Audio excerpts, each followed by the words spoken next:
오늘은 저와 여러분들이 로마서 3장 1절에서 10절 말씀으로 믿음이 자라야 합니다라는 제목으로 여러분 은혜를 나누고자 합니다. 여러분 우리가 말씀을 읽다 보면 믿음을 이렇게 자라는 것에 비유할 때가 있습니다. 어린아이 같은 믿음, 청년과 같은 믿음, 아비와 같은 믿음 이렇게 설명을 하면서 믿음이 자라나야 된다. 이렇게 성경이 말씀하고 있는데 여러분 그런데 믿음은 우리가 시간이 지나면 우리 사람의 육신은 시간이 지나면 지날수록 자라게 되어 있잖아요. 태어난 지 1년이 지나면 돌잔치다 해서 하는데 그 정도 되면 아이들이 아장아장 걷고 2살 정도 되면 2돌 정도 되면 아이들이 막 뛰어다닐 정도는 되고 그리고 3돌이 되면 이제 아이들이 이제 말 안 듣기 시작을 하고 이렇게 해서 점점 아이들이 자라고요. 10년이 지나고 20년이 지나면 성인이 되고 그런 모습들을 우리가 자연스럽게 누리잖아요. 그런데 믿음은 그러지 않는 것 같아요. 여러분 10년 동안 20년 동안 신앙생활을 했는데 어린아이 같은 믿음을 가지고 있는 분들이 계신가 하면 어떤 분들은 3, 4년밖에 신앙생활을 하지 않았는데 아비와 같은 믿음을 가지신 분들을 우리가 만나게 됩니다. 그래서 우리들의 믿음이 왜 자라지 못할까? 왜 우리들의 믿음은 그냥 여기에 머물러 있는가? 우리가 그것을 오늘 살펴보면서 좀 은혜를 나누고자 합니다. 여러분 믿음이 자라지 못하는 첫 번째 이유는 뭐냐면 우리가 하나님에 대해서 오해를 가지고 있지 않나 생각되어집니다. 왜냐하면 하나님과 복음에 대해서 오늘 본문에서 사도 바울은 유대인들이 복음에 대해서 잘못 이해를 가지고 있다고 이야기를 합니다. 그 3가지 잘못된 이해를 가지고 있는데 하나는 뭐냐면 하나님의 선택이라는 것이 별거 아니다라는 잘못된 이해를 가지고 있다는 거예요. 그러니까 사도 바울이 이런 말을 합니다. 우리가 하나님의 뜻대로 살지 못하면 계명을 갖고 있는다는 것, 율법을 가지고 있는다는 것, 그리고 할례를 받았다는 것이 무슨 의미가 있느냐? 이렇게 사도 바울이 이야기를 하거든요. 그러니까 사도 바울의 이 말을 들은 유대인들이 이런 생각을 하는 것 같아요. 아니 우리가 하나님의 십계명과 계명을 가지고 있다는 것도 의미가 없고 하나님의 선택된 민족이 됐다는 것도 그럼 의미가 없다면 그럼 우리에게 무슨 유익이 있겠냐? 이렇게 얘기를 해요. 그런데 이에 사도 바울이 뭐라고 말하냐면 1절, 2절 말씀에 이렇게 말씀하고 있습니다. 우리 다 같이 한번 1, 2절 말씀을 읽겠습니다. 1, 2절 말씀입니다. 시작. 그런즉 유대인의 나음이 무엇이냐? 할례의 유익이 무엇이냐? 범사에 많으니 우선은 그들이 하나님의 말씀을 맡았음이니라. 아멘. 여러분 사도 바울이 지금 뭐라고 말하는 거예요? 하나님의 말씀을 맡은 자라는 거예요. 여러분 이것이 유대인들이 가지고 있는 특권이라는 겁니다. 그렇지 않습니까? 여러분 만약 유대인들이 하나님의 계명을 받았고 또한 그 말씀대로 살았다면 여러분 우리가 말씀대로 생각해 보면 어때요? 이스라엘 백성들은 하나님 앞에 엄청난 축복을 받았을 거예요. 그래서 하나님을 모르는 이방인들이 이스라엘을 보며 야 하나님이 정말 이스라엘과 함께 하시는구나 부러워하고 그래서 마침내 하나님을 모르는 이방인들이 그럼 나도 저들처럼 하나님을 섬겨야 되겠구나. 내가 우상을 섬기지 않고 이제 하나님을 섬겨야 되겠구나. 저들이 믿는 하나님이 참 하나님이시구나. 그러면서 그들을 구원으로 이끌 거잖아요. 그러니까 하나님이 이스라엘 백성들을 부르시면서 뭐라 그래요? 너희는 제사장의 나라라는 거예요. 너희는 장자라는 거예요. 그 역할을 분명히 이스라엘이 감당했을 거예요. 여러분, 우리가 신앙생활을 하면서 하나님의 말씀을 받았다는 거에서 아무 감각이 없다면 우리가 신앙생활에 함에 있어서 여러분 한번 심각하게 우리가 생각해 봐야 됩니다. 하나님의 말씀이 우리에게 주어진 거요. 엄청나게 특권입니다. 다만 그 말씀을 활용하지 않으니 별것 아닌 것처럼 되어버린 거예요. 우리는 무조건 좋아야 잘 된다고 생각을 해요. 좋은 학교를 들어가야 되고요. 좋은 직장에 들어가야 되고 좋은 집에 살아야 되고 좋은 옷을 입어야 되고 좋은 차 타야 되고 우리는 날마다 승진해야 되고 좋죠. 부러워할 만한 사람들이 부러워할 만한 것을 가져야만 우리는 하나님 앞에 축복받은 인생이구나. 잘 되는 인생이구나. 우리는 그렇게 생각을 해요. 그런데 여러분 신앙생활을 오래 해보면 여기 와보니 물론 하나님의 축복을 받은 건 맞는데 결코 그것만은 아니라는 거죠.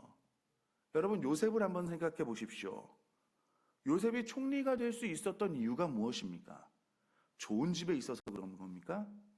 좋은 대학을 나왔습니까?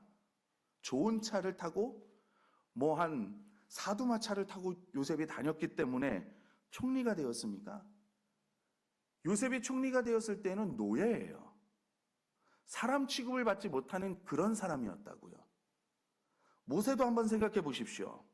여러분, 모세는 최고의 학문을 배웠습니다. 최고의 집안이었어요. 바로의 집에서 공주의 아들로 살았으니까 여러분, 엘리트 교육이라는 엘리트 교육은 다 받았습니다. 우리로 말하면 최고의 교육을 받았죠. 여러분, 모세보다 더 뛰어난 사람이, 더 많이 배운 사람이, 더 많은 것을 누린 사람이 그 당시에 누가 있겠습니까? 그런데 어때요? 성공해요? 광야로 도망가서 40년 동안 지내잖아요. 그리고 80세 되던 해, 여러분 80세 정도 되면 어때요? 그 정도 되면 100kg 정도 듬뿍듬뿍 들고 400km 행군도 하시고 그럽니까? 아니잖아요. 어떤 새로운 일을 하기에는 두려운 마음이 먼저 드는 나이 아닙니까? 모세라고 다르지 않아요. 그래서 모세가 계속 하나님이 말씀하시는데 거부하잖아요. 왜요? 나는 못합니다. 보세요. 요셉은 가장 낮은 부류에서 애굽의 2인자가 됩니다. 그리고 모세는 광야에서 힘없이 양 뒤만 졸졸졸졸 쫓아다니면서 아무도 관심을 가져주지 않는 나이 많은 할아버지가 되어가지고 그렇게 살고 있었는데 200만 명을 이끌고 출애굽을 하는 최고의 지도자가 되잖아요. 좋은 곳에서 자란 것이 꼭 특권이 되는 것은 아니고요. 없이 자란 것이 약점이 아니더라는 거예요. 하나님이 선택한 사람들은요, 하나님의 말씀을 가지고 있는 이들에게 있는 특권이라는 게 있다는 거죠. 요셉에게 말씀이 있으니까, 모세에게 하나님의 말씀이 있으니까. 여러분, 그래서 이 특권이 나의 것이 되고 안 되고는 내가 이 말씀을 활용하냐, 내 삶에서 활용하지 않느냐에 달린 것 같아요. 하나님께 선택받아서 하나님의 자녀가 되었다는 거, 여러분 하나님의 일에 동참된다는 거, 여러분 그 엄청난 특권을 가지고 있으면서도 우리는 주위를 돌아보면서 그 특권을 사용하는 게 아니라 이리 기웃하고 저리 기웃하며 사는 때가 너무나 많다는 거죠. 여러분, 이것이 어떻게 주어진 우리에게 특권인데, 하나님께서 아들을 내어 주기까지 하면서 하신 선택이신데 우리가 이것을 잘 활용해야 되잖아요. 유대인이 지금 그렇다는 거예요. 하나님께서 십계명도 주시고 율법도 주시고 하나님께서 그 많은 민족들 중에서 가장 연약한 민족이었던 그 이스라엘을 선택하셨는데 받은 사람이나 받지 않는 사람이나 다름없이 별반 구별되는 거 없이 살아가니 그것을 이스라엘 백성들을 보는 하나님은 얼마나 답답하셨겠습니까? 우리가 활용해야 돼요. 하나님이 우리에게 주신 것을 활용해야 됩니다. 정말 여러분의 삶에서 정말 주신 그 특권을 활용하시기를 바랍니다. 여러분, 그 특권 하나님께서 특히 우리 영도교회에 주신 게 너무나 많잖아요. 상공부 주셨거든요. 꼭 신청하십시오. 활용하셔야 됩니다. 여러분, 목장도 주셨잖아요. 주신 거 활용하셔야지요. 그거 묵혀서 뭐 하시려고 그러십니까? 그리고 교회 내에서 사역을 할 수 있는 사역의 자리도 하나님께서 많이 주셨잖아요. 활용해야지요. 여러분, 어떤 분은 나는 나이도 많아요. 말도 잘 못해요. 나는 사람들 앞에 설 수 없어요. 난 능력도 없어요. 나는 시간이 없어요. 말씀하시는데요. 모세같이 변명하시는 것 같아요. 물론 이해는 됩니다. 그러나 만약 모세가 고집을 피우고 그 자리에 그냥 가시떨기 나무 아래에서 그냥 주저앉고 있었다면 어떻게 되었을까요? 여러분, 그가 하나님의 말씀을 붙들고 걸어갔더니 그의 발걸음을 따라서 200만의 사람들이 출애굽을 하고 가나안으로 향하게 되잖아요. 그리고 제 마음 가운데 여러분, 언제부턴가 그런 마음이 들어요. 11시 예배를 위한 중보기도에 대한 갈망이 생기기 시작을 합니다. 이 기도를 누구한테 부탁드릴까? 고민하고 있어요. 기도하면서. 동참해 주시기 바랍니다. 11시 예배 30분 전에 좀 오셔서 함께 우리가 이 11시 예배를 위해서 기도할 수 있었으면 좋겠어요. 제가 기회를 드리겠습니다. 여러분, 그것을 활용하시면 하나님께서 얼마나 기뻐하시겠습니까? 에이, 난 끝났어. 난 안 돼. 여러분, 이렇게 생각하면요, 요셉이 그 자리에 그냥 감옥에 주저앉아 있으면 여러분 아마 총리가 되지 못했을 거예요. 기회가 왔을 때 여러분, 비록 죽음을 앞에 둔 죄인일지라도 요셉이 자기가 가지고 있는 꿈 해석의 달란트를 활용하잖아요, 끝까지. 근데 그것이 마중물이 되어서 총리의 자리까지 갈 수 있는 발판이 되는 거잖아요. 하나님께 선택됐다는 거, 하나님을 섬길 수 있는 기회가 생겼다는 거, 여러분 우리에게 큰 특권인 줄 아시고, 이런 엄청난 기회와 이런 특권이 주어졌는데도 그냥 똑같이 머물러 있으면서 이런 특권을 하나도 맛보지 못하며 신앙생활을 하시는 분들이 안 계셨으면 좋겠습니다. 하나님께 선택받으시고 또 하나님의 말씀을 받은 자가 되었다는 거 큰 축복으로 아시고, 나에게 그치, 하나님의 그 말씀이 나에게 있지, 여러분 그림의 떡으로 가지고 계시는 것이 아니라 이것을 내 삶 가운데 잘 활용하셔서 하나님께서 어떤 기회를 주시든지 내가 잡을 수 있는 우리 영도교회 성도님들이 되시고, 정말 여러분들이 신앙적으로도 잘 클 뿐만 아니라 여러분 신앙생활 하시면서 여러분 하늘복 많이 누리시고 정말 살리시는 사람들, 여러분을 만나는 누구든지 만나면 살아나고 정말 성공되어지고 그런 축복을 누리시는 우리 영도교회 모든 성도님들이 되시기를 부탁드립니다. 여러분, 또 우리의 믿음이 자라지 않는, 성장하지 못하는 두 번째 잘못된 이유는 하나님은 약속을 지키지 않으실 수도 있구나라는 그런 오해 때문에 그런 것 같아요. 여러분, 바울이 그래요. 그럼 좋다. 바울아, 네가 말하는 것이 옳다고 치자. 우리가 계명을 지키지 못했기 때문에 율법도 소용이 없고 할례도 소용이 없다고 했는데, 그럼 아브라함에게 주신 축복의 약속은 어떻게 된 것이냐라고 유대인들이 말합니다. 그래서 결국 너의 말대로면 그럼 하나님의 약속도 결국은 인간에게 달린 것 아니냐, 이렇게 말하는데, 의문을 제기하는데, 여기에 3, 4절 말씀에 바울이 이렇게 대답을 해요. 우리 다 같이 한번 읽어보겠습니다. 3절 4절 말씀입니다. 시작. 어떤 자들이 믿지 아니하였으면 어찌하리요? 그 믿지 아니함이 하나님의 믿부심을 패하겠느냐? 그럴 수 없느니라. 사람은 다 거짓되되 오직 하나님은 참되시다 할지어다. 기록된 바 주께서 주의 말씀에 의롭다함을 얻으시고 판단받으실 때 이기려 하심이라 함과 같으니라. 아멘. 바울이 지금 무슨 말을 하냐면 다른 것이 아니라 하나님의 신실함에 대해서 말씀하고 있습니다. 신실하신 하나님. 여러분, 하나님은 신실하신 분이시기 때문에요, 하나님은 약속하신 것은 반드시 이루시는 하나님이세요. 여러분, 사람이야. 내가 누군가 약속을 했는데 상대방이 약속을 깨요. 그러면 우리는 어때요? 자동적으로 그 약속을 깨는 게 상식이잖아요. 이게 우리의 삶의 방식이에요. 그런데 하나님은 우리가 약속했는데 지키지 못해도 하나님은 그 약속을 지켜나가십니다. 왜냐하면 하나님은 신실하신 하나님이시기 때문에 그래요. 우리가 신앙생활을 재미있고 즐겁게 할 수 있는 이유도요, 우리가 이 신실하신 하나님이 우리의 아버지가 되시기 때문에 그런 겁니다. 여러분, 우리가 지금 수요연합기도회로 나오셨잖아요. 우리가 말씀을 듣고 이제 기도할 거예요. 우리 다 아시죠? 근데 우리가 하나님께 기도해요. 근데 여기에서 하나님이 기도 응답 안 해주셔 그러면 우리가 기도하겠습니까? 안 하잖아요. 하나님이 우리의 기도를 들으시고 그래도 응답해 주시는 것을 우리가 확신하니까 우리가 이 자리에 나와서 하나님 앞에 예배드리고 우리가 찬양도 하고 말씀도 듣고 우리가 부르짖어 기도도 하는 거잖아요. 근데 여러분, 어떻게 확신하실 수 있으십니까? 물론 체험도 있고 경험도 있으시겠지만 가장 중요한 거는 뭐냐면, 변하지 않는 확실한 증거는 뭐냐면 하나님의 약속이 있기 때문에 그런 거예요. 마태복음 7장에 우리가 너무나 잘 아는 말씀, 구하라 그리하면 너희에게 주실 것이요, 찾으라 그러면 너희가 찾아낼 것이요, 두드리라 그러면 너희에게 열릴 것이니 구하는 이마다 받을 것이고 찾는 이는 찾아낼 것이고 두드리는 이에게는 열릴 것이다 라고 예수님께서 약속하셨기 때문에 우리가 주님 앞에 나와서 구하기도 하는 거고 찾기도 하는 거고 두드리기도 하는 거 아니에요? 우리가 이 약속 없이 어떻게 하나님께 찾고 우리가 어떻게 주님께 나와서 구하고 두드리겠습니까? 우리가 말씀을 붙잡고 자신 있게 기도할 수 있는 이유가 그렇기 때문에 이 하나님의 신실하심 때문인 거예요. 하나님께서 약속하시면 반드시 지키시는 분이라는 것을 우리가 믿기 때문에, 확신하기 때문에 우리가 지금 이 시간에 올라와서 기도하는 거잖아요.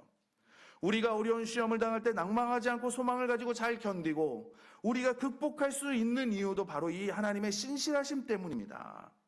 고린도전서 10장에서 이렇게 말씀하시죠. 사람이 감당할 시험 밖에는 너희에게 당한 것이 없다. 오직 하나님은 미쁘사 너희가 감당하지 못할 시험을 너희에게 주시지 않는다. 그러나 시험 당할 즈음에 또한 뭘 주신대요? 피할 길도 우리에게 주신다고 말씀하시잖아요. 그래서 우리가 능히 그 시험들을, 우리가 그 환난들을 우리가 능히 감당하게 하셨다. 하나님이 말씀하셨죠. 약속하셨죠. 신실하신 하나님께서 여러분이 감당할 수 있는 능력 이상으로 시련을 겪는 것을 허락하지 않으신대요. 그렇게 약속하셨습니다. 그리고 시련과 함께 뭐예요? 내가 감당할 수 없으면 피할 길을 주신다는 거예요. 우리가 이 시련을 견뎌낼 수 있게 하신다는 겁니다. 그러니까 내가 이 시련을 당해요. 그러면 뭐예요? 첫째는 하나님이 나에게 이 시련이 내가 감당할 수 있는 시련이구나. 하나님이 내가 능히 이 시련을 감당할 수 있으니까 나에게 주셨구나. 여러분, 그런데 내 생각과 맞지 않고 내가 감당할 수 없을 만큼 큰 시련이 올 수도 있는 거잖아요. 그럼 하나님이 뭘 주신대요? 피할 길을 주신대잖아요. 그럼 우린 뭘 찾으면 돼요? 하나님이 어떻게 나에게 피할 길을 주셨나? 그걸 찾으면 되는 거잖아요. 그러니 우리가 시련이 오면 힘들고 괴롭지만 확신할 수 있는 거예요. 그래, 하나님께서 감당할 만한 시련을 나에게 주셨지. 내가 그런데 시련이 내 생각보다 크면 그래, 피할 길도 내어주셔. 피할 길을 찾아볼까? 하나님, 나에게 피할 길을 깨닫게 해주세요. 우리가 또 기도하는 거잖아요. 근데 여러분, 우리가 그렇기 때문에 좌절하고 낙심하지 않을 수 있는 이유, 하나님의 신실하심 때문입니다. 우리가 하나님을 온전히 신뢰하지 못하고 걸어갈 때는요, 우리 믿음이 자랄 수 없어요. 그래서 많은 그리스도인들이 왜 영적으로 제자리 걸음을 하냐? 하나님에 대한 이런 신뢰가 없기 때문에 그런 것 같습니다. 그래요, 정말 너무 힘들다 보면 하나님의 신실함에 의심이 들 수도 있어요. 우린 인간이니까, 우린 사람이니까, 부족하니까 사방팔방이 다 막혀 있어요. 옴짝달싹 못할 때도 있어요. 그래서 우리가 하나님께 이 상황에서 하나님이 나를 안 도와주시나 보다, 그렇게 의심할 수도 있습니다. 그렇더라도 우리가 끝까지 이 말씀을 붙들고 가야 됩니다. 이 자리에 머물러 있으면요, 우리는 이 인간적인 마음으로 이해는 되는데 믿음이 자라지 않아요. 그럼 왜 우리는 이런 생각들을 많이 할까요? 그건 내가 피조물이고 하나님이 창조주, 하나님이시라는 사실을 우리가 잊어버리기 때문에 그렇습니다. 여러분이 고민한다고 키를 한 자나 더 키울 수 있습니까? 머리를 하얗게 검게 할 수 있습니까? 나에게는 당연히 그런 능력이 없죠. 그게 당연합니다. 그렇다도 하나님께서도 이런 능력이 없으실까요? 아니잖아요. 우리가 믿는 하나님은 어떤 하나님이신데요? 이 거대한 우주를 말씀으로 지으신 전지전능하신 하나님이십니다. 있는 것을 없게 하시고 없는 것을 있게 하시는 하나님이십니다. 여러분, 이 세상의 법칙을 누가 만들었습니까? 이 지구가 공전하고 회전하고 여러분, 태양 주위를 빙빙빙빙 돌게 만드는 거 누가 만드셨어요? 하나님이 만드셨습니다. 이 우주를 움직이시고 여러분, 이 우주를 지탱하시고 이끌어 가시는 분이 누구신 거예요? 하나님이시잖아요. 이 하나님께서 저와 여러분의 아버지가 되시고 이러한 예수님께서 우리의 주인이 되시는데, 물론 지금 나의 눈으로는 길이 보이지 않지만 하나님께서 나의 아버지가 되시니 반드시 길을 보여주시거나 깨닫게 해주시는 것을 우리가 믿을 수 있는 거 아니에요? 그래서 이 신실하신 하나님을 우리가 믿을 때 어떻게 되다고 믿음이 자라게 되는 거예요. 여러분, 목자 목녀를 하면 그에 합당한 열매가 있잖아요. 제가 우리 교회 와서, 우리 교회 하니까 다른 교회를 생각하시더라고요. 우리 영도교회입니다. 우리 영도교회 와서 여러분, 제가 와서 뭐냐면 목자 목녀를 하시는 분들을 이야기를 많이 처음에 초반에 참 많이 들었어요. 근데 목장을 시작할 때 기도 제목이 그거래요. 아, 우리 집이 목장할 수 있는 집을 달라고. 목장 식구들이 모여가지고 정말 목장할 수 있도록 그 안에서 내가 부자가 되고 싶은 것도 아니고 내가 집을 가지고 싶은 것도 아니고 내가 안락한 삶을 원하는 것도 아니고 내 마음에 이 목장하고 이 목원들이 같이 와서 좀 편하게 우리가 목장을 하고 싶다. 그런 기도 제목이 있다는 거예요. 근데 지나고 보니 어때요? 그곳에서 지금 목장을 하고 계시대요.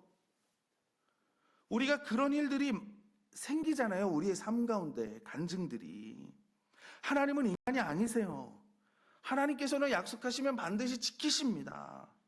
그래서 하나님은 사람이 아니시니 거짓말을 하지 않으시고 인생이 아니시니 후회가 없으시도다.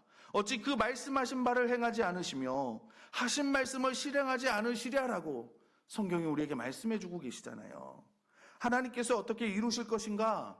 여러분, 우리가 여기에 너무 몰두하지 마세요. 이거는 하나님께 달려있는 거예요. 결과는 하나님께 달려있는 겁니다. 우리는 다만 신실하신 하나님에 대한 확신을 가지고 하루하루 믿음 생활을 하며 나아가는 거예요. 그러면 저와 여러분의 믿음이 자라날 줄 믿습니다. 그래서 하나님이 기쁨이 될 줄 믿습니다. 그리고 우리의 믿음이 자라지 못하게 하는 잘못된 이해는 뭐냐면 하나님은 불의도 용납하신다는 거예요. 여러분, 5절 말씀을 우리 다 같이 한번 읽어보겠습니다. 5절 말씀입니다. 시작. 그러나 우리 불의가 하나님의 의를 드러나게 하면 무슨 말하리요? 내가 사람의 말하는 대로 말하노니 진노를 내리시는 하나님이 불의하시냐? 그리고 7절에서 이렇게 말씀하세요. 그러나 나의 거짓말로 하나님의 참되심이 더 풍성하여 그의 영광이 되었다면 어찌 내가 죄인처럼 심판을 받으리요? 라고 말씀하는데요. 그러니까 무슨 말이냐면 좋은 일이 생기라고 악한 일을 하자고 말할 수 있냐라는 거예요. 우리가 흔히 인용하는 말씀 중에 죄 가운데 죄가 더한 곳에, 죄가 많은 곳에 은혜가 더욱 넘친다라는 말을 우리가 흔히 그냥 잘 이야기를 하거든요. 근데 5절, 7절 관점으로 우리가 좀 말씀드려보면, 생각해보면, 그래? 죄가 더한 곳에 은혜가 충만해? 그럼 죄 지어야 되겠네? 더 많이 지어야 되겠네? 그래야 은혜가 충만하니까. 지금 이 말이라는 거예요. 예. 그런데 그런 식으로 생각하는 분들이요, 은연중에 많다는 거예요. 여러분. 이게 하나님의 뜻이 있었네. 이게 하나님이 원하시는 일인가 봐. 여러분, 6절에 뭐라고 말씀하시냐면 결코 그렇지 아니하리라. 만일 그러하면 하나님께서 어찌 세상을 심판하시리요 말씀하십니다. 여러분, 하나님은 의로우신 하나님이세요. 그래서 하나님 안에는 불의가 없습니다. 용납도 하지 않으세요. 여러분, 죄를 보면 하나님은 돌격하는 하나님이라 그러셨어요. 그래서 신의 산에 하나님께서 임재하실 때 이스라엘 백성들에게 뭐라 그랬냐면 딱 거리를 두고 너희는 이 선을 넘어오지 마라고 말씀하셨습니다. 그게 그들을 구분해가지고 너는 오면 안 돼, 그런 게 아니라 너에게는 아직 죄가 있기 때문에 나는 거룩한 하나님이야. 나는 죄를 용납할 수 없어. 그런데 너희가 내 앞에 오면 나는 그 죄 때문에 너희에게 돌격할 수밖에 없어. 그럼 너희는 죽어. 그러니까 이 선을 넘어오지 마. 하나님이 그렇게 말씀을 하시거든요. 하나님은 그런 하나님이세요. 거룩하신 하나님이시라고요. 요한일서 1장에는요, 하나님은 빛이시라 그에게는 어둠이 조금도 없으시다고 말씀하셨어요. 그리고 야고보서는 온갖 좋은 은사와 온전한 선물이 다 위로부터 빛들의 아버지께로부터 내려오나니 그는 변함도 없으시고 회전하는 그림자도 없다고 말씀하셨습니다. 무슨 말이냐면 우리 사업하면서 직장에 다니면서 어떤 방법을 하든지 내가 성공하고 열심히 벌어서 주를 위해서 쓰면 되는 거 아니야? 이렇게 우리는 생각을 해요. 아니에요. 여러분, 하나님은 빛이십니다. 우리에게 조그만 어둠도, 하나님에겐 조그만 어둠도 없으세요. 어두운 것을 가지고 하나님 앞에 나오면 안 돼요. 가끔 교회가 싸워서 갈라지는 교회들이 있잖아요. 근데 그럼 보면 참 은혜 가운데 교회들이 참 부흥하는 교회들도 있어요. 그러면 그걸 보면서 다 하나님의 뜻이었구나 이렇게 말해요. 아니요.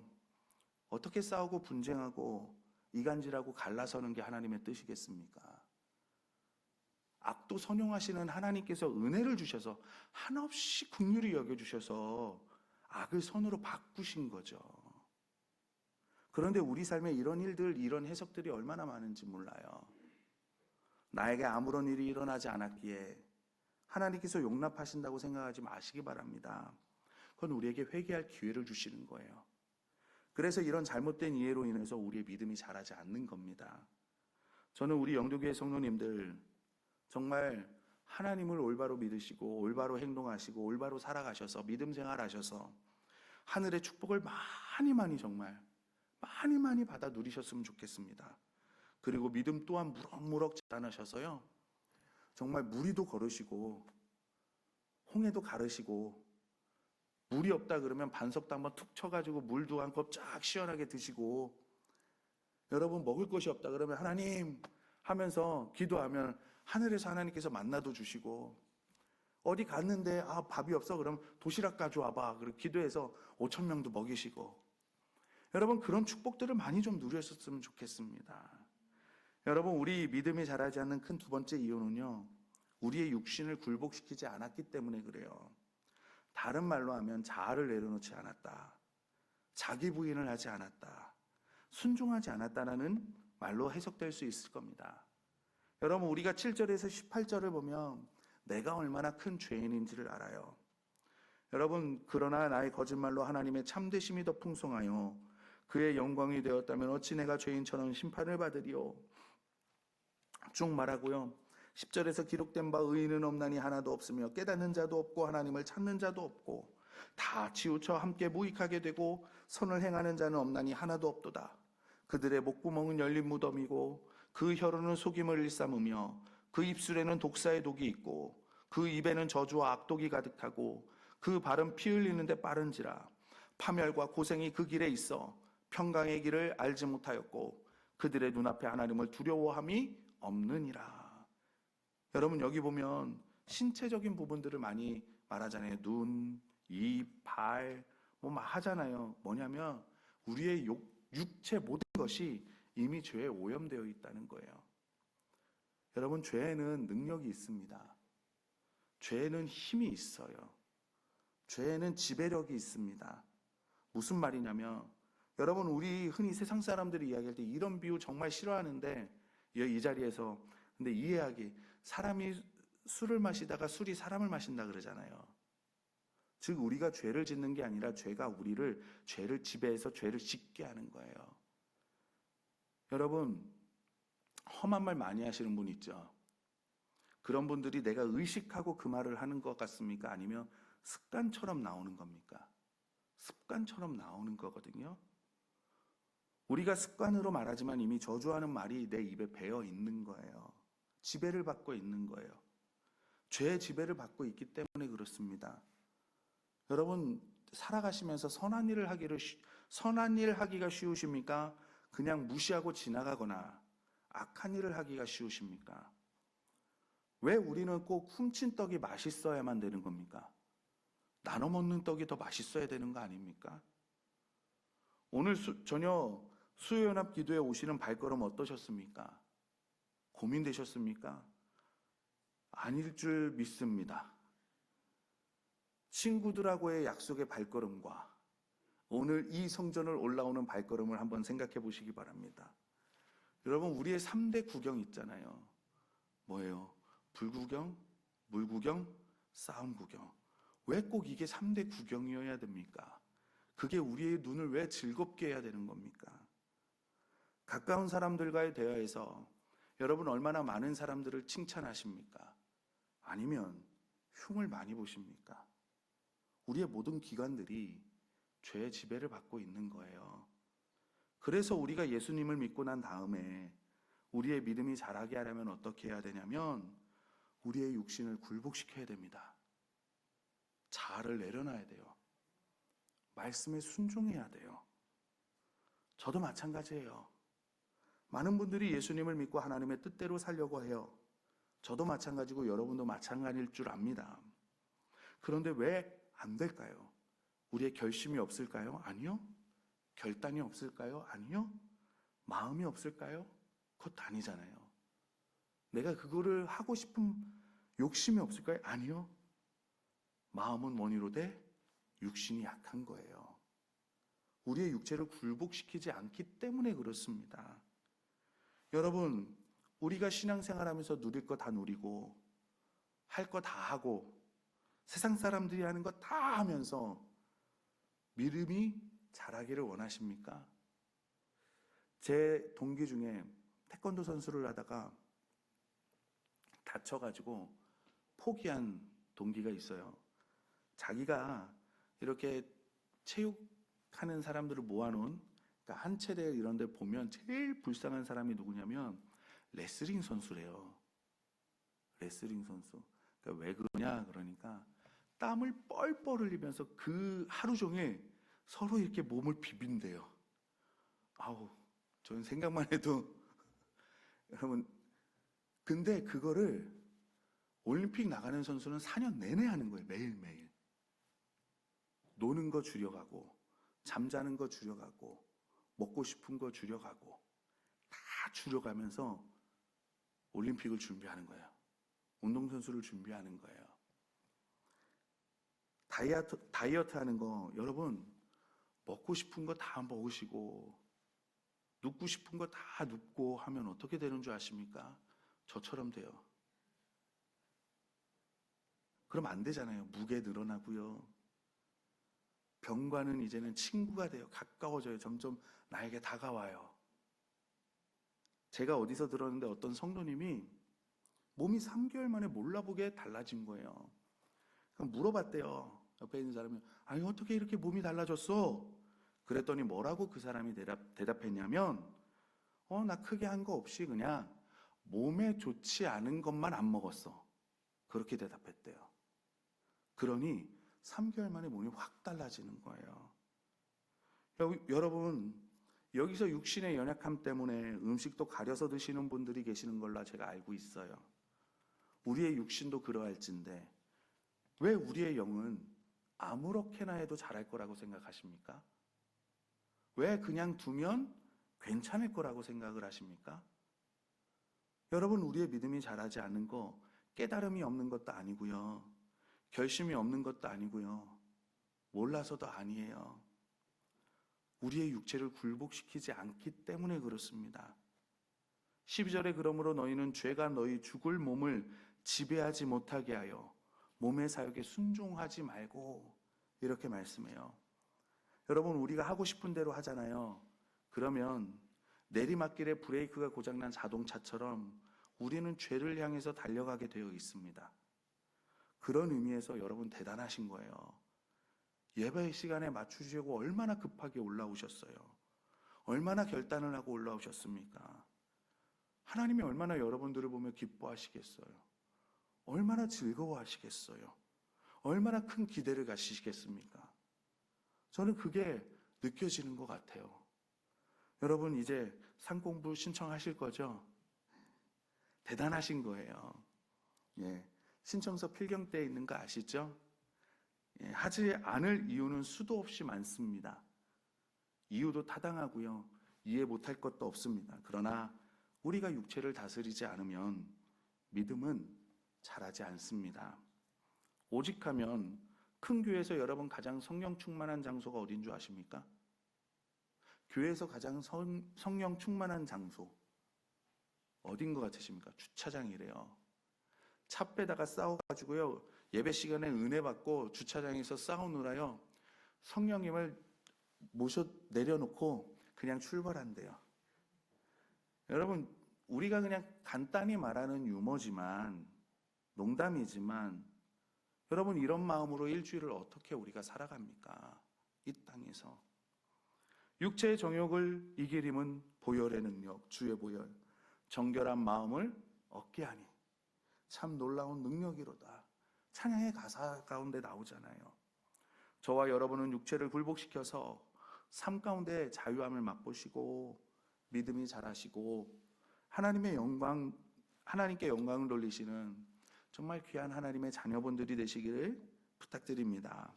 그리고 우리 믿음이 자라지 않는 세 번째 마지막 이유는 두 번째와 비슷하기는 한데 우리가 계명을 지키지 않기 때문에 그래요. 우리 19절 20절 말씀을 좀 다 같이 한번 읽어보겠습니다. 19절 20절 말씀입니다. 시작. 우리가 알거니와 무릇 율법이 말하는 바는 율법 아래에 있는 자들에게 말하는 것이니 이는 모든 입을 막고 온 세상으로 하나님의 심판 아래에 있게 하려 함이라. 그러므로 율법의 행위로 그의 앞에 의롭다 하심을 얻을 육체가 없나니 율법으로는 죄를 깨닫느니라. 아멘. 여러분, 율법주의로 가자는 게 아니에요. 근데 우리는 율법을 지키는 것으로 하나님 앞에 의롭다함을 얻을 수 없습니다. 율법은 죄를 깨닫게 하는 일을 해요. 그리고 주님께서 율법을 완성하러 오셨기 때문에 예수님 이후 신약 시대에는 율법을 지키지 않아도 된다, 이렇게 이야기를 합니다. 그런데 20절에 이야기하는 건 뭐예요? 율법으로는 죄를 깨닫게 한다는 것, 이 말은 율법을 우리가 지키지 못했기 때문에 결국 율법이 이 역할밖에 할 수 없다는 거예요. 하나님께서 율법을 주실 때, 하나님이 이스라엘 백성들의 율법을 주실 때, 야, 이 율법은 말이야, 너희들이 죄인인 거를 깨닫게 하는 역할을 하는 거야. 그렇게 주셨습니까? 아니면 지키라고 주신 거예요. 하나님께서 우리에게 율법을 주실 때, 너 이 율법 가지고 죄를 알면 돼, 이렇게 주신 거 아니잖아요. 하나님께서 우리에게 율법을 주실 때는 지키라고 우리에게 주셨습니다. 당연히요. 그래서 신명기 말씀이 계속 그 말씀이잖아요. 이스라엘아 들어라. 이스라엘아 제발 좀 들어라. 이 규례와 계명들을 좀 자식들에게 가르쳐라. 야, 어느 정도로 이마에 붙이고 손에 붙이고 문에 붙여서, 그래서 나갈 때 들어올 때 제발 좀 이것을 눈에 띄는 곳에 둬가지고 이 규례와 율례 법도를 지키라고 말씀하시는 거잖아요. 하나님께서. 하나님의 계명을 지키는 사람은, 그래서 하나님이 뭐라 그래요? 천대에 이르기까지 은혜를 베푸신다고 약속하셨어요. 그렇기 때문에 여러분, 우리가 신앙생활하면서 그래요, 율법주의로 가자는 건 아니지만 주일 성수를 하면 주님이 주시는 우리가 안식을 맛보게 되어 있습니다. 11조를 하잖아요. 우리 삶에 필요를 채워주시는 하나님의 공급하심을 체험하게 되어 있어요. 우리가 사람을 용서하잖아요. 그러면 다른 사람들을 미워하거나 우리 악함, 미워하는 마음, 시기하는 마음, 질투하는 마음에서 원수로부터 내가 자유함을 맛보게 되어 있습니다.